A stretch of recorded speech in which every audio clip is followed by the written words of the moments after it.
नमस्कार, मैं हूं आपके साथ मीनाक्षी रजत। शाम के बज रहे 7 और वक्त है सबका हिसाब होगा का। बात करेंगे डोनाल्ड ट्रंप की, जो धमकियां तो भर भर के देते हैं, कभी ईरान तो कभी चीन को। लेकिन ट्रंप साहब जरा आंखें खोलिए और मिडिल ईस्ट की तरफ भी देख लीजिए।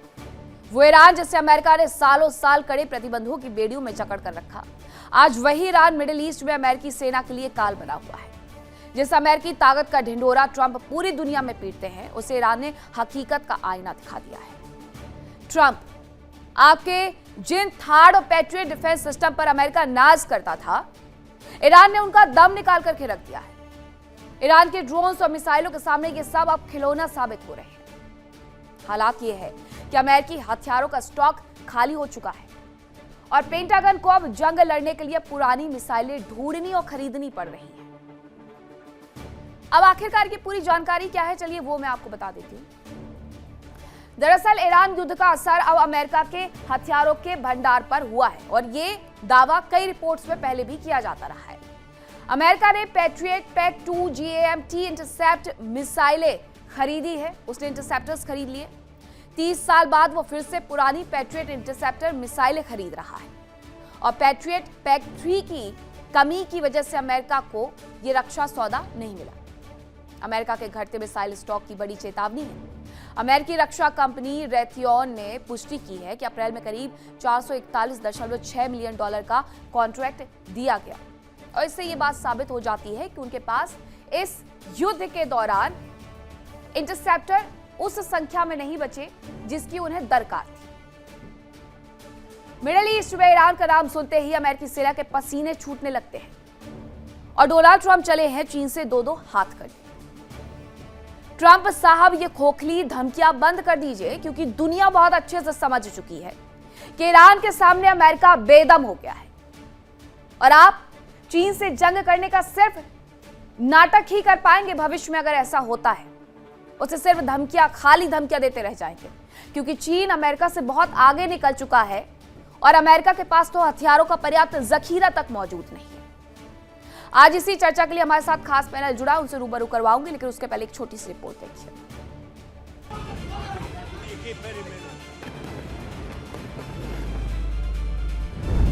ईरान से लड़ने का नहीं दम, चीन से जंग करने चले ट्रंप।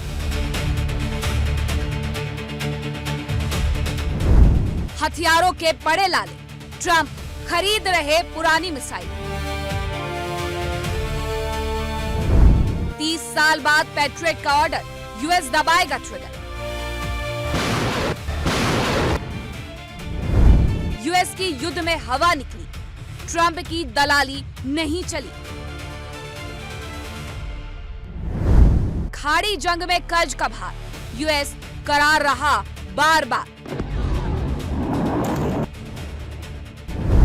दम दिखा रहा ईरान का महाबली, यूएस सेना में खलबली।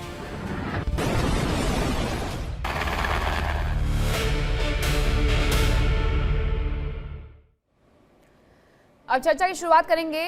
कौन कौन से मेहमान मेरे साथ जुड़े हैं आपका परिचय करवाऊंगी, लेकिन उसके पहले बड़ा सवाल यह है कि ईरान से युद्ध में बर्बादी झेलने के बाद ट्रंप क्या अपनी मानसिक संतुलन को भी खो बैठे हैं, जो चीन से लड़ने की धमकी दे रहे हैं? अब कौन कौन से मेहमान मेरे साथ जुड़े हैं आपको परिचय करवाती हूँ। मेरे साथ जुड़ रहे हैं कर्नल संजीत सिरोही, रक्षा विशेषज्ञ, दामोदर सिंह, भू राजनीतिक विशेषज्ञ, और मौलाना असलम, ईरान मामलों के जानकार हैं। सभी मेरे साथ मौजूद है। कर्नल सिरोही, ये पहले से, बहुत पहले से सर ये कहा जा रहा था सिरोही सर कि कहीं ना कहीं अमेरिका के पास हथियार नहीं बचे हैं और अब रिपोर्ट्स भी ये दावा बहुत अच्छे से कर रही हैं कि उनके पास हथियारों का जखीरा कम हो गया है। लेकिन इन सब के बीच में अगर वो चीन से लड़ने की धमकियां दे रहे हैं, तो अब आप जरा ये समझाइएगा सर कि ये किस दम पर ये धमकियां देते हुए नजर आ रहे हैं? बचा क्या है अमेरिका के पास?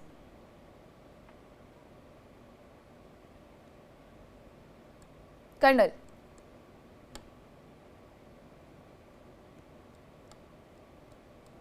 ठीक है, शायद उन्हें आवाज नहीं मिल रही है, लेकिन दामोदर जी आपसे मैं इस सवाल का जवाब चाहूंगी कि अमेरिका के पास आखिरकार ऐसा क्या बचा हुआ है जिसके दम पर वो हर एक देश को धमकी देने पर उतारू रहता है हर वक्त? देखिए मीनाक्षी जी, नमस्कार। नमस्ते। आपको सबसे पहले ये समझना है कि अमेरिका इस समय सिर्फ चीन को धमकी नहीं दे रहा, उसकी धमकियां रसिया को भी थी। जब यूक्रेन के साथ वो खड़ा था, रसिया को भी बहुत बार धमकियां दे चुके हैं ट्रंप। ईरान को भी दे चुके हैं। ट्रम्प की बातों में और उनके कामों में बहुत बड़ा अंतर है।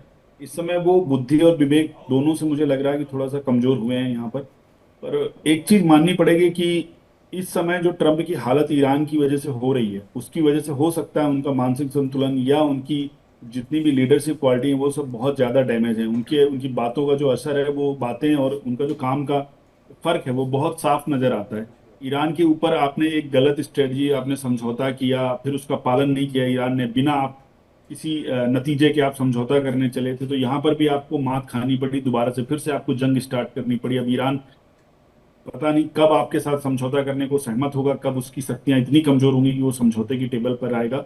मुझे नहीं लग रहा कि इस समय अगले 1 या 2 महीने ईरान कुछ इस तरह से कदम उठाने वाला और बराबर अमेरिका को टक्कर दे रहा है। बात आती है चीन की, तो चीन के साथ उनको पता है कि ईरान के साथ कौन से मुल्क हैं, 2 मुल्क हैं जिनकी वजह से ईरान उनके साथ बराबर टक्कर ले रहा है, वो चीन और रसिया है।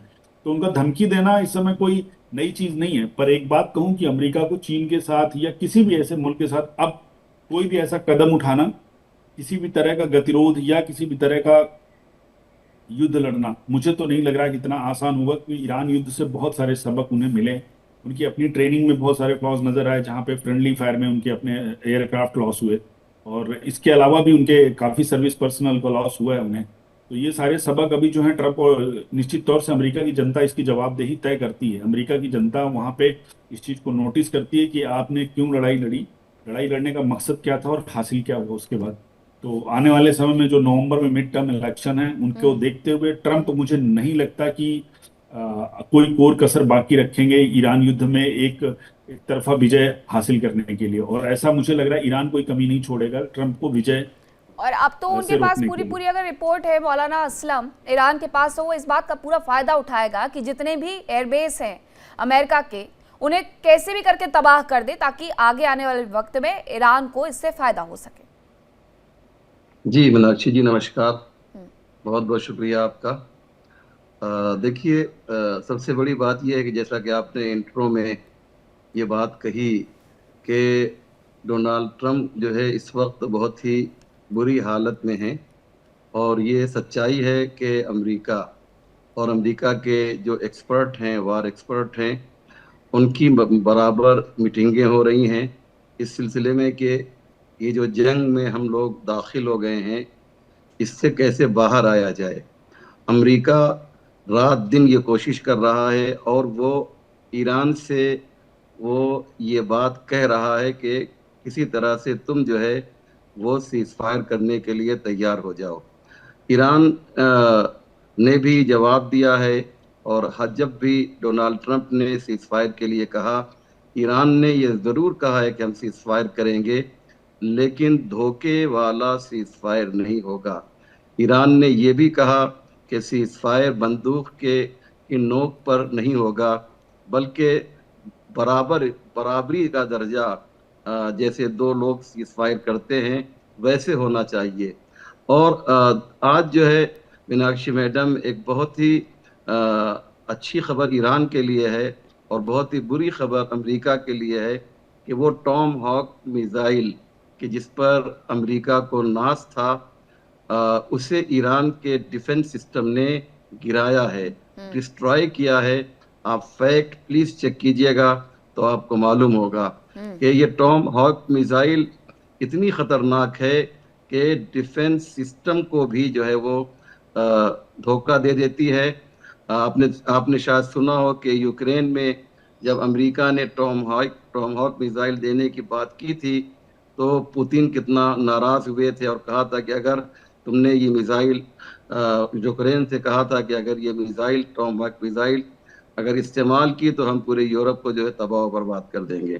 कहने का मकसद ये है कि इस वक्त ईरान बहुत ही मजबूत पोजीशन में है, बहुत मार खा रहा है, बहुत जानी नुकसान हो रहा है, बहुत माली नुकसान ईरान का हो रहा है। बिल्कुल हो रहा है, इसमें लेकिन अब जो कोई शक रिपोर्ट्स नहीं कह है। रही हैं, क्या उसके बाद कर्नल संजीत सिरोही, एक तरफ ये कहा जा रहा है कि अच्छा खासा बजट इस पूरे युद्ध के दौरान अमेरिका ने अपना खत्म कर दिया है, बार बार पेंटागन की तरफ से बजट बढ़ाने की डिमांड की जा रही है, कांग्रेस के सामने सीधे सीधे उन्होंने प्रस्ताव भी रख दिया है, दूसरी तरफ उनके पास हथियार नहीं है। तो इस लड़ाई को बहुत लंबे वक्त तक वो जारी रख पाएंगे। और इन सब के बीच में कभी ग्रीनलैंड उन्हें कब्जा में चाहिए, कभी उन्हें मैक्सिको चाहिए, कभी दूसरा देश चाहिए। तो ये सब कुछ पॉसिबल है भी, या अमेरिका सिर्फ और सिर्फ ऐसे ही हवा में ये तमाम बातें कर रहा है? मीनाक्षी जी, जब भी आपको आवाज आ रही है मेरी? जी जी सर। एक फौज का तंत्र है जो कि एक अमेरिका में जो सबसे वीकेस्ट लिंक है वो डोनाल्ड ट्रंप साहब है, क्योंकि उनकी फौज को उन्होंने कंफ्यूज कर रखा है। कभी कुछ सुबह कुछ बोलते हैं, शाम कुछ बोलते हैं। तो जो मिलिट्री लीडरशिप है वो पॉलिटिकल लीडरशिप से क्लैरिटी नहीं मिल रही उनको, क्या वो चाहते हैं। कभी ग्रीनलैंड चाहते हैं, कभी वेनेजुला में घुस जाते हैं, कभी चाइना को जो है थ्रेटन करते। देखिए इंडिया डेली 24/7 अब आपके स्मार्ट टीवी पर। इंडिया डेली मौजूद है सभी डिजिटल प्लेटफॉर्म पर लाइव और लगातार। इंडिया डेली 24/7 हर दिन राष्ट्र को समर्पित।